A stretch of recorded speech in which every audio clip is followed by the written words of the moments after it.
الشیطان الرجیم بسم اللہ الرحمن الرحیم الحمد لأہلہ الصلاۃ والسلام علی اہلہا ولعنۃ اللہ علی اہلہا۔ سب سے پہلے دعا ہے پروردگار کے حضور کے تربیت اولاد اور خود امام زمان کے ظہور کی ضمانت سازی کی نیت اور اس خواہش کے ساتھ یہاں پہ جمع ہونا پروردگار اپنی بارگاہ میں قبول فرمائیں اور ہمیں اس نسل نو کی تربیت کے حوالے سے ایک دوسرے کے مددگار بن کے کسی بہتر نتیجے تک پہنچنے کی توفیق عنایت فرمائیں۔ ایک درود پھر پڑھ لیجئے گا محمد و آل محمد پر اللہم صلی اللہ علیہ۔ میں نے چند باتیں عرض کرنی ہیں، لیکن چونکہ قبلہ موجود ہیں اور ہم نے اپنے طلبگی کے زمانے میں آغاز سے کسب فیض کیا ہوا ہے، تو ابھی جو میری گفتگو ہوگی وہ میرے خیال میں قبلہ سبق سنانے والی ہوگی، تو انشاءاللہ بعد میں نمبر آغاز سے لے لوں گا جا کے کہ جو میں نے سنایا اس میں نمبر کتنے بنتے ہیں میرے۔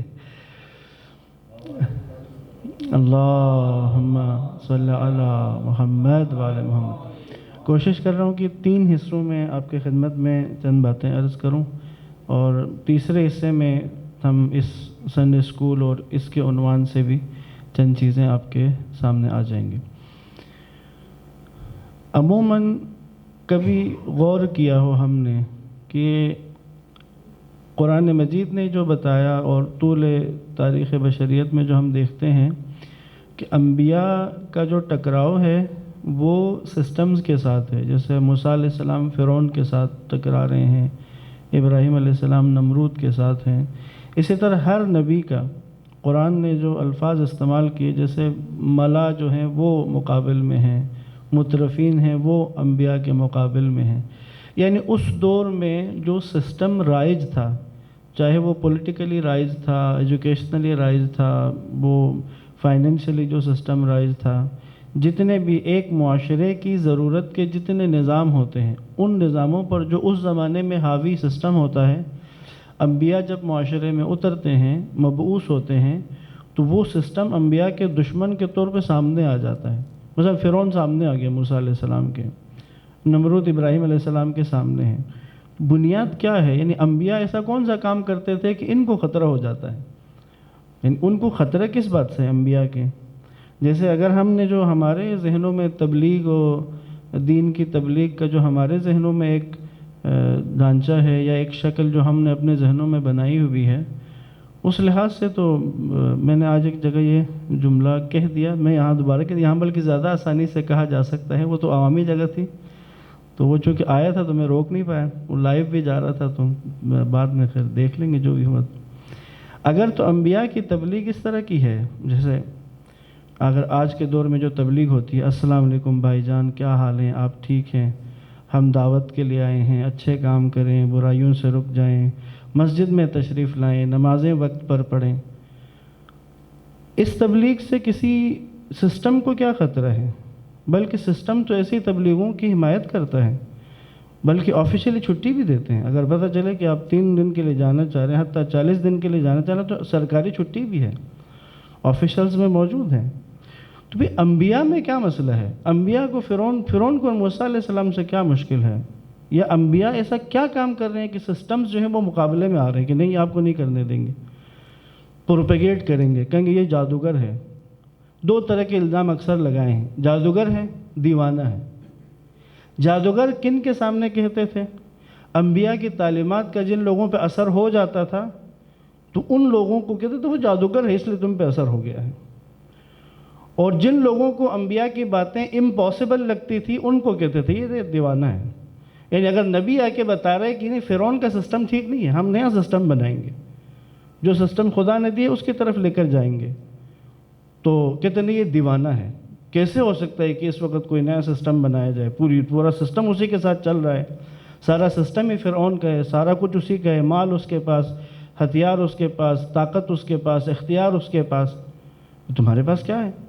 اسی لیے جو پروپیگنڈا ہوتا تھا فرعونیت کا پروپیگنڈا، ساحر او مجنون جو کہا، یا یہ جادوگر ہے یا دیوانہ ہے۔ جادوگر ہے، اگر اثر ہو رہا ہے تو جادوگر ہے، کیونکہ جن پہ اثر ہو رہا ہے وہ دیوانہ نہیں مانیں گے کہ بھئی دیوانہ تھوڑی ہے، ان کو کہیں گے جادوگر ہے، اور جن کو نبی کی باتیں امپاسبل لگ رہی ہوتی تو ان کہتے دیوانہ ہے، اس کی باتوں میں مت جاؤں۔ بنیاد کیا ہے؟ بنیاد اگر ہم تلاش کریں کہ فرعونیت نے، نمرودیت نے، اس سسٹم نے لوگوں کے اوپر ایسا کون سا کام کیا تھا کہ انبیاء اسی کے پیچھے لگے ہوئے تھے، اس کے پیچھے۔ اگر آپ اس پہ تھوڑا سا اگلے مرحلے میں دیکھیں تو اصالتاً جو کام کرتے ہیں یہ سارے سسٹم، یہ عقلوں کو دفن کرتے ہیں۔ عقل کو دفن ہونا چاہیے۔ دو چیزیں ہیں، علم اور عقل۔ انسان دو طرح سے جاہل ہوتا ہے۔ ایک جاہل وہ ہے جس کے پاس علم نہیں ہے، ایک جاہل وہ ہے جس کے پاس عقل نہیں ہے۔ ممکن ہے کہ علم ہو لیکن جاہل ہو، جو امیر المومنین کی مشہور و معروف حدیث ہے، رب عالم قتلہ جہلہ وعلمہ معہ لا ينفعہ، کہ کتنے ایسے عالم ہیں، جاننے والے ہیں، کہ ان کی جہالت نے ان کو مار ڈالا جبکہ ان کا علم ان کے ساتھ ہی تھا، اس نے انہیں کوئی فائدہ نہیں دیا۔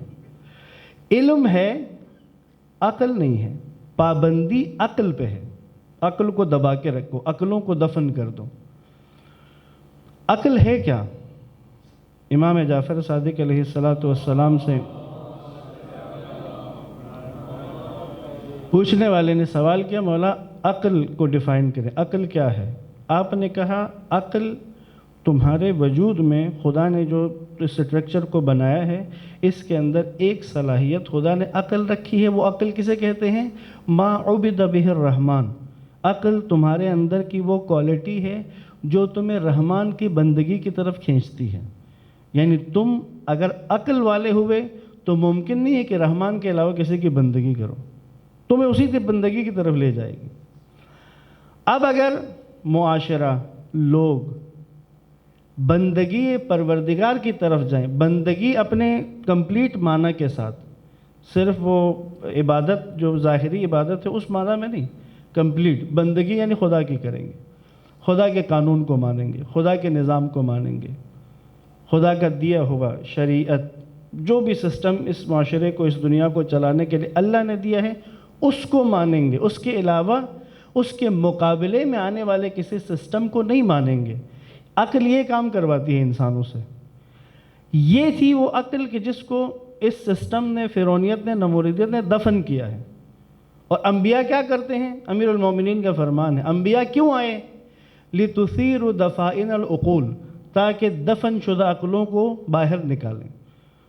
ان فرعونوں نے، ان نمرودوں نے لوگوں کی جو عقلیں دفن کر دی ہیں، انبیاء نے ان عقلوں کو باہر نکالنا ہے۔ اب آپ خود سوچیں، اگر فرعونیت نے لوگوں کی عقلیں دفن کر کے فرعون بن گیا ہے، اس کے سامنے کوئی آ کر انہی دفن شدہ عقلوں کو کھول کے باہر نکالنا شروع کر دے تو اگلا نتیجہ کیا نکلے گا؟ پھر فرعون فرعون نہیں رہے گا، اس کا سسٹم باقی نہیں رہے گا۔ یہ وہ بنیاد تھی جس پہ انبیاء آ کر معاشروں میں کام کر رہے تھے۔ اسی روش کے اوپر سارا سسٹم ہے۔ ائمہ اطہار کا یہی کام ہے، دفن شدہ عقل کو باہر نکالیں تاکہ عقل باہر آئے اور بندہ رحمان کی بندگی کی طرف چلنا شروع کر دے۔ آج کے دور میں کیا ہے؟ آج کے دور میں سیم سچویشن ہے۔ آپ ذرا غور کریں، ایک ہی صورتحال ہے۔ اس وقت دنیا میں جو سسٹم کام کر رہا ہے وہ سسٹم پیچھے ہے، یعنی سامنے نہیں نظر آ رہا۔ ہمارا فرعون جو ہے وہ پیچھے ہے، اس نے کچھ آلے بنائے ہوئے ہیں، جیسے امریکہ ہمیں نظر آ رہا ہے، اسرائیل ہمیں نظر آ رہا ہے، برطانیہ نظر آ رہا ہے، یا جتنے اس چھتری کے نیچے چند چیزیں ہمیں دکھ رہی ہیں، لیکن اس کے پیچھے ایک سسٹم موجود ہے جس کو آج کل پاکستان میں بھی یہ لفظ مستعمل ہو گیا، میڈیا پہ بھی آ گیا، انٹرنیشنل اسٹیبلشمنٹ، یا اس سے پہلے مختلف ناموں کے ساتھ رہے۔ کام کیا ہے؟ وہی جو اس دور کا تھا، عقلیں دفن رہنی چاہیے۔ تو اب عقلیں دفن رہیں لیکن لوگ مطمئن بھی رہیں کہ ہم آگے بڑھ رہے ہیں۔ طریقہ کیا ہے؟ اب تعلیم کو کھول دیں، بتائیں کہ علم حاصل کریں، علم حاصل کر رہے ہیں، عالم بن رہے ہیں، جان رہے ہیں، لہٰذا اس میدان میں سب کو لگا دیا، اس میں کوئی پابندی نہیں ہے، اس میں سب کے لیے کھلی ہے، سب کھلی، حتیٰ مغرب میں جا کے تعلیم حاصل کرنا چاہیں، مشرق میں جا کے تعلیم حاصل کرنا ہے، جہاں بھی جا کے کرنا چاہیں ہے، گنجائش ہے، کھلا ہے سب کچھ. لیکن عقلیں بیدار کرنے کا کوئی کام کرنا چاہیں نہیں، عقل بیدار کرنے کا کام نہیں کرنے دیں گے. جو کرے گا اس کے سامنے آ جائیں گے، بھی تمہیں نہیں کرنے دیں گے یہ کام. وہ تو خیر امام خمینی نے جو کام کر دیا ایک دفعہ، تو کرنے کے بعد خیر بہت ساری بعد میں تجزیے تبصرے کیے کہ ہمیں نہیں معلوم تھا کہ خمینی یہ کام کر لے گا. انہیں لگ رہا تھا شاید ایک انقلاب آ جائے گا تو اس کے بعد پھر ہم ہی سسٹم بنائیں گے جا کے، جبکہ وہ نہیں ہوا. خمینی نے خود سسٹم دیا، جن جن چیزوں پہ ابھی تک اپلیکیبل ہو چکے ہیں اس کے نتائج بھی آ رہے ہیں. تو پس دنیا میں جو سسٹم اس وقت رائج ہے، ساری چیزیں اس کے ساتھ جڑی ہوئی ہیں. ہمیں کیا لگتا ہے کہ ایجوکیشن سسٹم اس وقت جو دنیا میں چل رہا ہے وہ کس کے مفاد میں ہے؟ ایجوکیشن سسٹم سے کیسے لوگ نکلنے چاہیے، یہ کون طے کر رہا ہے؟ یہ وہیں بیٹھ کے طے کر رہے ہیں. انہوں نے طے کرنا ہے کہ نظام تعلیم میں سے نکل کے افراد کس سطح کے نکلیں باہر. ہمیں ان کو سرمایہ دارانہ نظام کو جیسے افراد کی ضرورت ہے، ایجوکیشن سسٹم ویسے ہی لوگ نکال کے باہر لے کے آئے گا. اسی طرح ملکوں پہ حکمران کس قسم کے لوگوں کو ہونا چاہیے، یہ بھی وہ طے کرتے ہیں. کوالٹیز انہوں نے طے کی ہیں. مقتدر اور اختیار، کسی ملک میں اختیار کس کے پاس ہونا چاہیے، یہ وہیں طے کرتے ہیں. مثلا اگر سعودی عرب میں طے کیا ہے کہ اختیار سعودی خاندان کے پاس ہونا چاہیے تو ان کا طے شدہ ہے. ان بیچاروں کو لگ رہا ہے شاید انہوں نے طے کیا ہے. ہمارے ملک میں اگر اختیار کے لیے ایک خاص جگہ کو رکھا گیا کہ نہیں، اختیارات اور طاقت ادھر ہونی چاہیے، وہاں سے باہر نہیں جانی چاہیے، یہ وہیں سے طے ہو چکا ہے. تو ہم لوگ اس وقت جس دنیا میں زندگی گزار رہے ہیں، اس دنیا کے اندر ایک سسٹم ہے کہ جو پوری دنیا کو اسی حساب سے کنٹرول کر رہا ہے. اب امام زمان نے آ کر سب سے پہلا کام کیا کرنا ہے؟ اب جیسے بعض اوقات خود امام زمان اور آپ کے ظہور کے بارے میں بھی ہمارے ذہن میں اس طرح کی چیزیں بنی ہیں. بعض لوگ کہتے ہیں کہ امام نے آتے ہی تلواریں اپنوں پہ چلانی شروع کر دینی. وہ بڑا اکثر لوگ خوش ہوتے ہیں. میں قبلہ معذرت، بعض لوگ کہتے ہیں نا، علماء کہتے ہیں، ایک اکثر یہ واقعہ میں نے سنا، بعض لوگ سناتے ہیں، بلکہ ہمارے ساتھ پریکٹیکلی بھی ہوتا ہے. میری گردن کا بوسہ لے کر بھی کسی نے وہ واقعہ مجھے ہی سنا دیا. ایک وہ فلاں تھے تو وہ علماء کے گردن کا بوسہ لیتے تھے، تو ان سے پوچھے کہ کیوں کرتے ہیں ایسا؟ کہا یہ امام کے تلوار لگنے کی جگہ ہے. یہ باتیں کی جاتی ہیں. امام کی تلواریں اس طرح لگیں گی کہ وہ فرات کے ساتھ، جتنا فرات کا پانی ہے اتنا ہی خون کا دریا ہوگا، اپنوں کے خون سے. یہ تصور امام زمان کا بنایا ہوا ہے. اور پیچھے انبیاء نے جو کام کیے ہیں، انبیاء جب آتے تھے، اب اس دور اور اس دور کو ملائیں آپس میں. نبی جب آتا تھا تو ملکی مسائل حل نہیں کرتا تھا. پہلے نبی پہلے اس اوپر والے سسٹم کو توڑتا ہے. کیوں؟ کیونکہ جب تک وہ سسٹم موجود ہے نیچے آپ کچھ بھی نہیں کر سکتے. آپ جو مرضی زور لگا لیں کسی نتیجے پر نہیں پہنچ پائیں گے. آپ کو یاد ہو جس وقت امریکی سفارت خانے پہ تہران کے اسٹوڈنٹس نے حملہ کر کے قبضہ کر لیا، سب ایک دفعہ لرز چکے تھے کہ اب کیا ہوگا، اب دنیا کو کیسے فیس کریں گے. اب سب پریشان، حتیٰ انقلاب علماء میں سے ایک بڑی تعداد پریشان. اب کیا ہوگا؟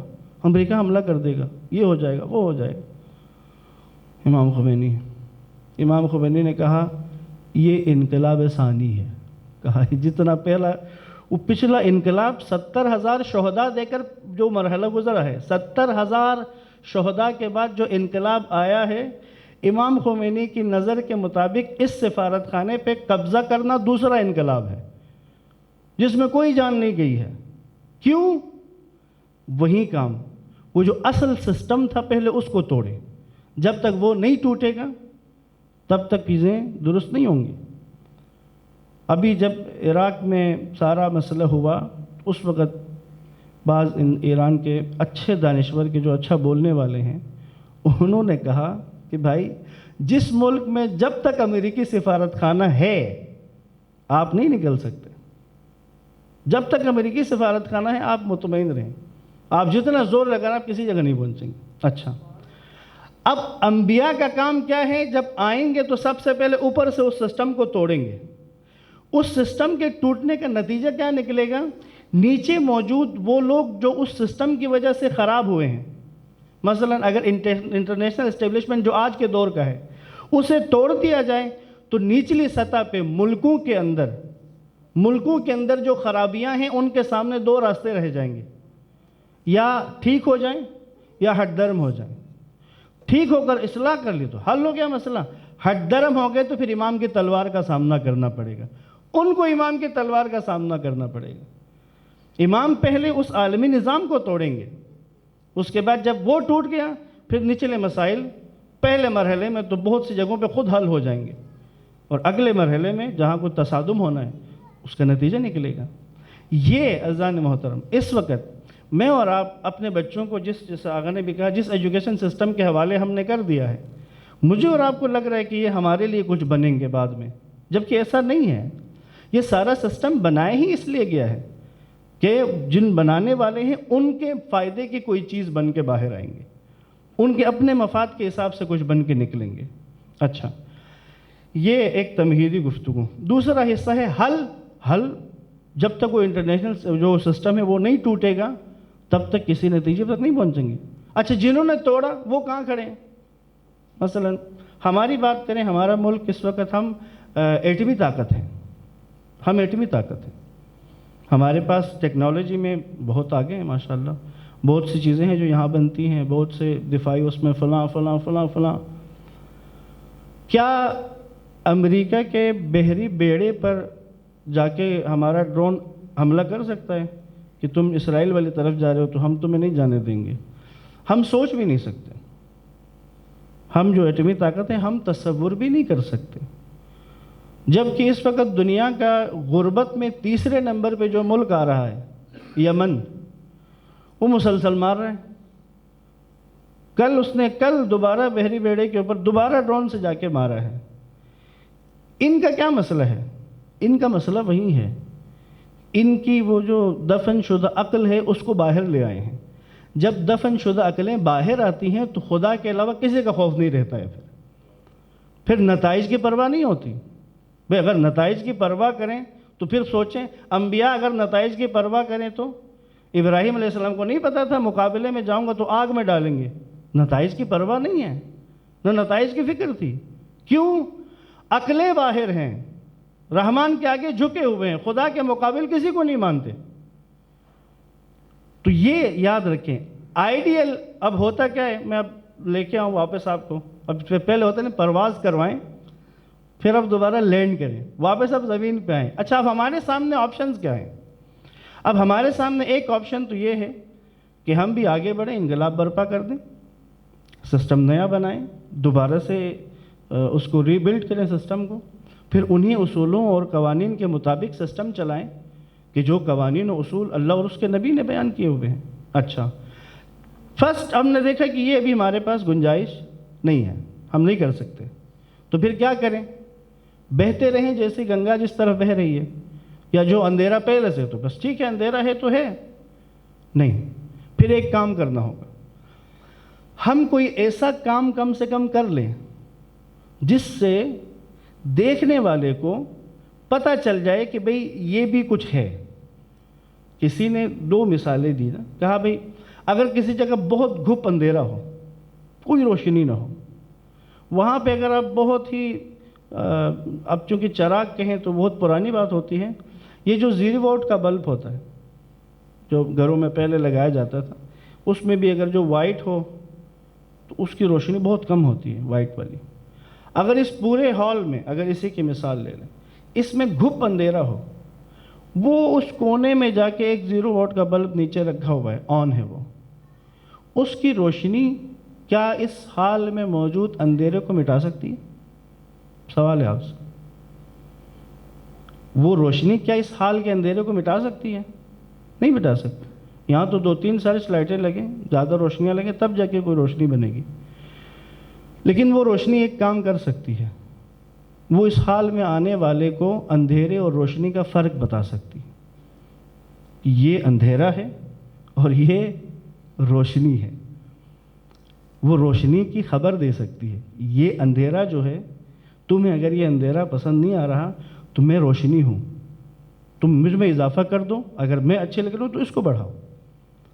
یہ جو سنڈے اسکول ہے، یہ اس گھپ اندھیرے میں دنیا کا سارا باطل جس نے سارے سسٹم بنائے، جس نے سب کچھ کیا ہوا ہے، اس تاریکی کے اندر کچھ لوگ جو تھوڑی بہت حرکت کر رہے ہیں، یہ حرکت اسی لیے ہے تاکہ بتایا جا سکے کہ بھئی یہ روشنی ہے، اس کو باقی رکھیں، اس ایک 0 واٹ کے بلب کو بجھنے مت دیں، کیونکہ اگر وہ بھی بجھ گیا تو پھر بعد میں جو بھی آئے گا وہ اسی تاریکی کو تسلیم کرے گا، وہ کہے گا بھئی روشنی کا کوئی وجود ہے ہی نہیں۔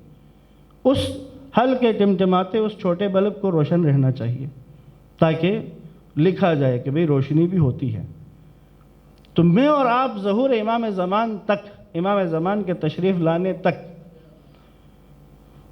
اب میں اس کو جملہ پورے آقا کے سامنے میں اعتماد کے ساتھ کہنے لگا ہوں، جب تک مولا آ کر اس عالمی نظام کو توڑے، نیا عالمی نظام رائج ہو جائے، تب تک ہم کیا کریں؟ اس کے ساتھ بہہ جائیں؟ نہیں، حرکت ضرور کریں، ہم حرکت میں رہیں تاکہ پتہ چلے کہ وہ اقبال نے نہیں کہا تھا فرد قائم ربط ملت سے ہے دریا کچھ نہیں، تنہا کچھ نہیں، موج ہے دریا میں بیرون دریا کچھ نہیں۔ ہم اسی دریا کے اندر رہ کر موج بنتے رہیں، دریا یوں جا رہا ہے اور ہم مخالفت میں آگے بڑھتے جا رہے ہیں۔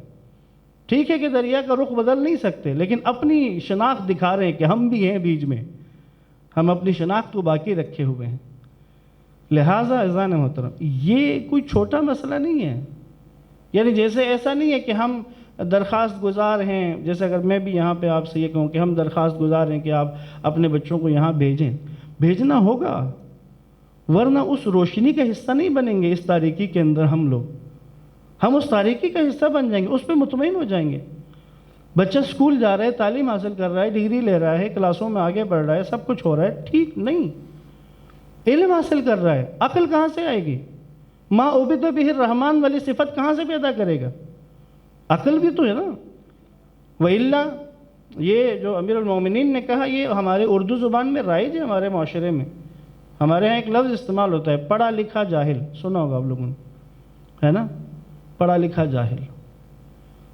اس کا ایکوریٹ اگر آپ دیکھیں نا، اس کا مطلب کیا ہے؟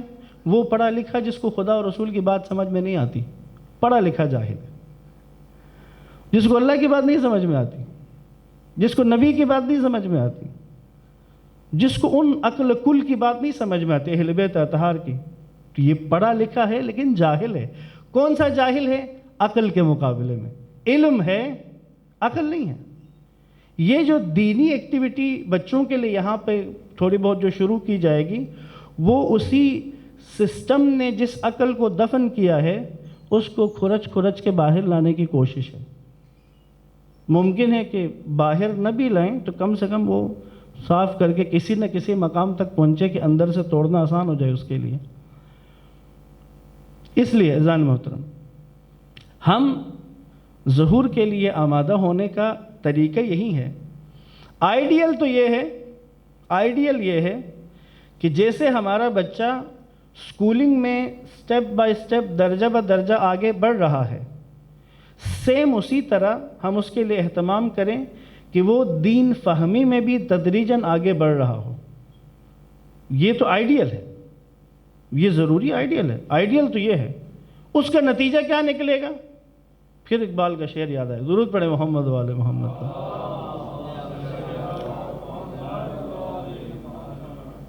میں ایک جگہ گفتگو کر رہا تھا تو ایک بزرگ نے بعد میں مجھ سے کہا کہ جو آپ کو لگتا ہے بتاتے ہوئے، یعنی جیسے میں بول رہا ہوں، جب آپ بول رہے ہوتے تو آپ کو سمجھ آئی ہوئی آپ بول رہے ہیں، آپ کو یہ لگتا ہے کہ ہمیں بھی اسی طرح سمجھ آ رہی ہے۔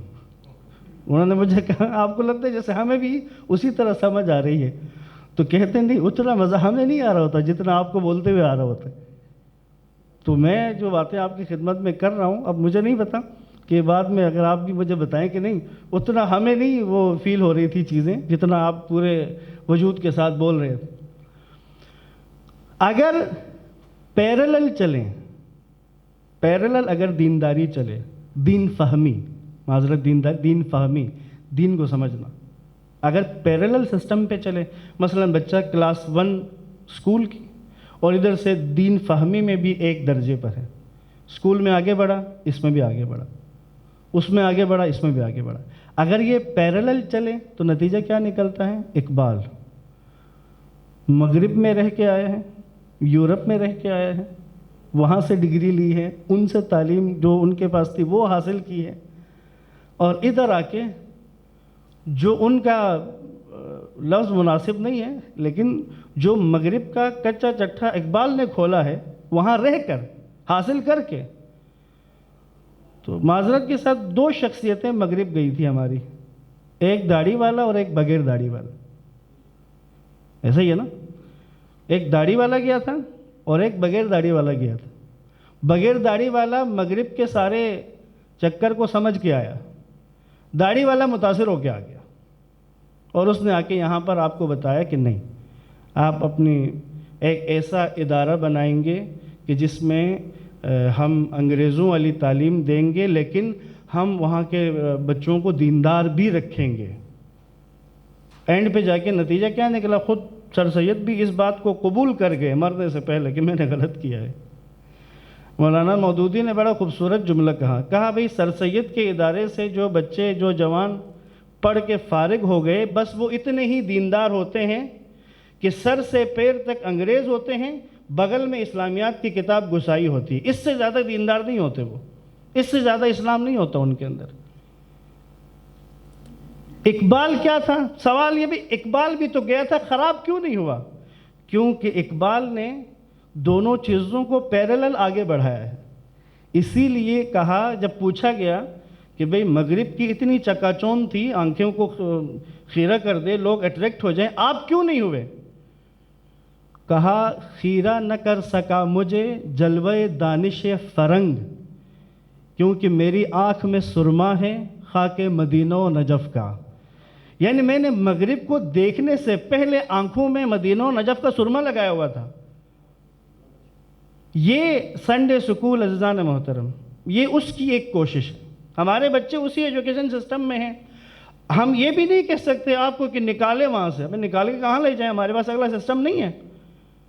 اب نہیں ہے تو کم سے کم پیرالل کوئی نہ کوئی کام ضرور ہونا چاہیے۔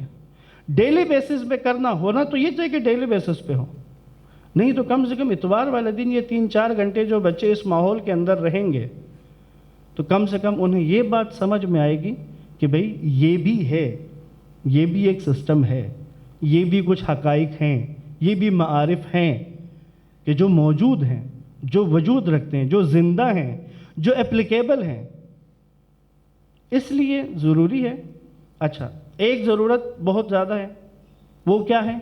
فرض کریں جیسے آغا نے گفتگو کی ہے، ہم نے کچھ باتیں آپ کی خدمت میں پیش کی ہیں، سمجھ آ گئی، ہاں ضروری ہے اس سنڈے اسکول کو مل کے آباد کریں، اس میں بچوں کو آنا چاہیے، ٹھیک ہے، سمجھ آ گئی ہے تو اگلی ذمہ داری فوراً ہی آ جاتی ہے۔ ہم مسلمان ہیں نا، مومن ہیں، مومن کو جو چیز سمجھ میں آ جائے پھر اس کو آگے منتقل کرنا بھی ضروری ہے۔ اب آس پاس دائیں بائیں اس سوسائٹی، اس سے اگلی جگہ، جہاں تک اس جگہ تک جو آ سکتے ہیں اس میں ہم کوشش کریں۔ اس میں صرف یہ ٹیم یا چند انتظامی لوگ نہیں بلکہ جتنے پیرنٹس جن کے بچے یہاں پر آئیں گے وہ حتماً اس چراغ کو، اس روشنی کو پھیلائیں تاکہ زیادہ سے زیادہ لوگ شامل ہو جائیں، اور ہم کم سے کم اس چڑیا کی طرح جس نے کہا نا کہ وہ ابراہیم کے لیے آگ جلائی ہے نمرود نے، ویسے باطل بیوقوف ہوتا ہے، یاد رکھیے۔ یہ تو اب اسرائیل کو دیکھ کے ہمیں سمجھ میں آ رہی ہے کہ وہ جو کارٹون بنے تھے، اگر آپ کو یاد ہو، ایک کارٹون بنے تھے جس میں فلسطینی بچہ اور بچی تھے اور مقابلے میں اسرائیلی ایک فوجی تھا، اور وہ فوجی بہت بیوقوفانہ حرکتیں کرتا تھا۔ اس وقت ہمیں لگ رہا تھا کہ ایسے انہوں نے کارٹون میں بنا دیا ہے، اب جا کے پتہ چل رہا ہے کہ صحیح کہہ رہے تھے، واقعی بیوقوف ہیں، اب سے نہیں ہے، نمرود کے دور سے بیوقوف ہیں۔ ابراہیم کو جلانا ہے، جی بسم اللہ، ایک بندے کو جلانے کے لیے کتنی لکڑیاں چاہیے، لیکن بیوقوفی، سارے علاقوں میں اعلان کروا دیا ابراہیم کو جلانے کے لیے لکڑیاں جمع کرو، وہ دور دور سے لوگوں نے لکڑیاں لا کے ڈالنی شروع کر دی، وہ اتنا بڑا اس کا لکڑیوں کا لاٹ جمع ہو گیا، جب آگ جلائی تو اتنی دھیکتی آگ کہ 1 کلومیٹر تک کوئی قریب بھی نہیں جا سکتا۔ اب بیٹھ کے سوچ رہے ہیں ابراہیم کو ڈالیں گے کیسے اندر، آگ کے تو قریب جا نہیں سکتا۔ پھر وہاں امریکہ نے نمرود کو مشورہ دیا کہ بھئی آپ معذرت، شیطان نے، بلکہ نہیں صحیح کہا ہے میں نے، امریکہ نے مشورہ دیا کہ بھئی آپ منجنیق کے ذریعے پھینکیں۔ نمرود کی اتنی بڑی دہکتی ہوئی آگ اور اس میں ابراہیم کو منجنیق کے ذریعے پھینکا جا رہا ہے۔ اب حکایت جو لکھی ہے کیا خوبصورت، ایک چڑیا چونچ میں پانی بھر رہی ہے، جناب عالی کدھر؟ وہ نمرود نے اللہ کے نمائندے ابراہیم کو جلانے کے لیے آگ بھڑکائی ہے، میں اس کے اوپر پانی ڈالوں گی جا کے۔ تو اپنی شکل دیکھو، اپنا سائز دیکھو، اتنی تیری چونچ ہے، قطرے کا بھی آدھا حصہ تیری چونچ میں پانی ہے، تیری اس پانی سے کیا ہوگا جا کے؟ اس نے کہا مجھے پتہ ہے کہ میری چونچ چھوٹی ہے، مجھے پتہ ہے کہ پانی تھوڑا ہے، نمرود کی آگ بڑی ہے، لیکن میں یہ چاہتی ہوں خدا کے ہاں میرا شمار آگ بجھانے والوں میں ہونا چاہیے۔ وہاں یہ نہ ہو کہ میرا ابراہیم آگ میں جل رہا تھا اور میں بے طرف ہو کے بیٹھ گئی تھی، نہیں، میں بے طرف نہیں بیٹھوں گی، وہ چونچ بھی بے شک چھوٹی ہو، جا کے ڈالیں گے پانی۔ اس دنیا میں موجود نظام نے جو آگ لگائی ہوئی ہے آج کے دور میں اور آپ بے طرف ہو کے نہیں بیٹھیں گے، بے شک ہم اس چونچ میں پانی جتنی کوشش ہو کریں گے، حرکت میں رہیں گے اور اپنے زندہ ہونے کا ثبوت دیں گے، تاکہ جب حجت خدا آواز لگائیں الا یا اہل العالم انا بقیت اللہ خیر لکم، تو دنیا میں موجود وہ زندہ لوگ جو زندہ ہیں، جن کو قرآن نے زندہ کہا ہے، ہر سانس لینے والے، کھانا کھانے والے، چلنے پھرنے والے کو قرآن زندہ نہیں کہتا ہے۔ قرآن زندہ اسے کہتا ہے جو حیات رکھتا ہے، جس کو اللہ کی بات سنائی دیتی ہے، جس کو نبی کی بات سمجھ میں آتی ہے۔ کم سے کم میں اور آپ ان زندوں میں شامل رہیں گے کہ جو حجت خدا کی بات سن سکیں گے اور لبیک کہہ کر پہنچ سکیں گے انشاءاللہ۔ اس لیے اس سنڈے سکول کو صرف اس سنڈے سکول والے دائرے میں نہ دیکھیں، اس کو اس بڑے دائرے کے اندر، جس کو میں نے کھینچنے کی کوشش کی، چونکہ استاد بھی بیٹھے تھے تو شاید الفاظ آگے پیچھے ہو گئے ہوں، کوشش میں نے کی کہ اس دائرے کے اندر آپ دیکھیں تو پھر بات سمجھ میں آئے گی، پھر اس کے لیے میری اور آپ کی جستجو بڑھ جائے گی۔ دعا ہے پروردگار کے حضور آپ جتنے احباب، جتنے ہمارے ساتھی اس کام کو کرنے کے لیے آگے بڑھیں گے، کوشش کریں گے، پروردگار سب کی کوششوں کو قبول فرمائیں اور اس کا بہترین اجر بصورت یاور و ناصر امام زمان بننے کی صورت میں ہمیں عطا فرمائیں۔ والسلام علیکم۔